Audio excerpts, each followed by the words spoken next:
Ato ang magagawa na may paglingkod, manalangin po na yung buhay natin maigugol sa lahat, na yung lakasan, buhay natin sa lahat ng mga gawain, pag-igensya, kay mora man po na ato ang process mga kapatid.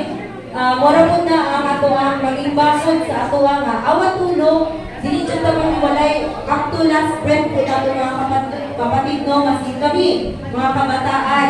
Actually, sa pagod ng mga kapatid na ang Seniors Day po, may pagtuturo po gusto natin ng kapatid natin sa ating mga kapatid. Hindi lang sa mga seniors, kundi bago sa atin po mga malalakas pa po, mga kabataan, lalo-lalo na po na yung buo ay pagpasalamat natin sa Diyos na meron po tayong buhay at lakas na pwede pa natin may paglingkod sa ating mga kapatid po, lalo-lalo po sa ating mga seniors. So, kumbaga, abang natin usog mga iso, mga kabataan, ang dapat maging active po tayo sa paggawa sa tungkulin po natin mga kapatid. Kasi, abot ang seniors, kita na po na maglingkod, na po na magsunod sa ito, mag-serve sa ito mga kapatid. Tama, Brajan, kay even si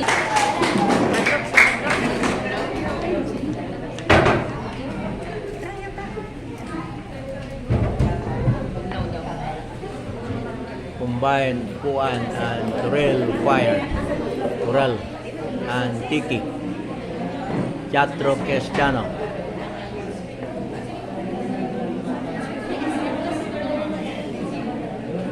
Turel Tiki.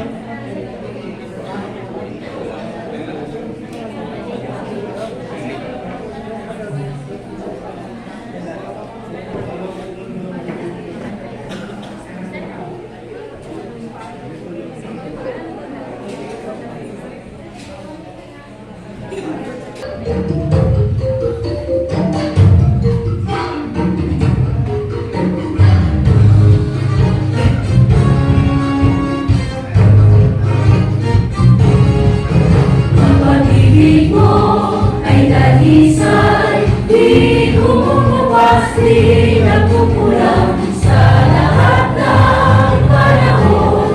Ito'y suko, aming napatunayan.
makakahanga ko dito kay gusto nyo mga mag-continue o pagkaina.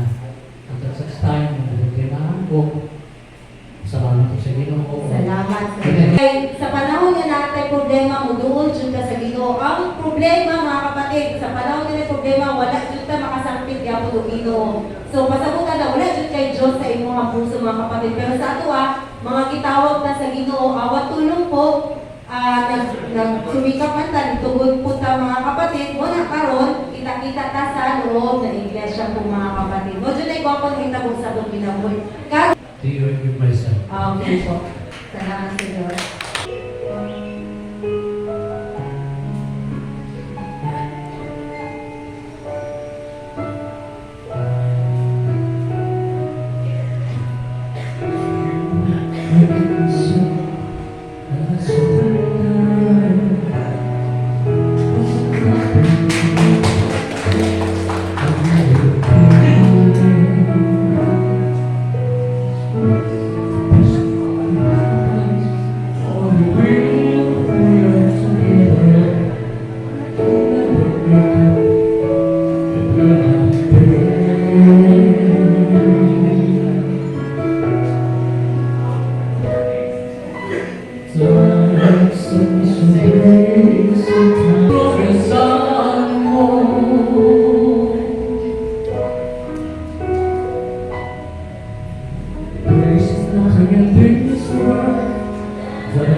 Yung pagsunod bawat araw amoy pagod. Salamat sa pagtingin sa mga daigdig sa ikay aking kaluwa.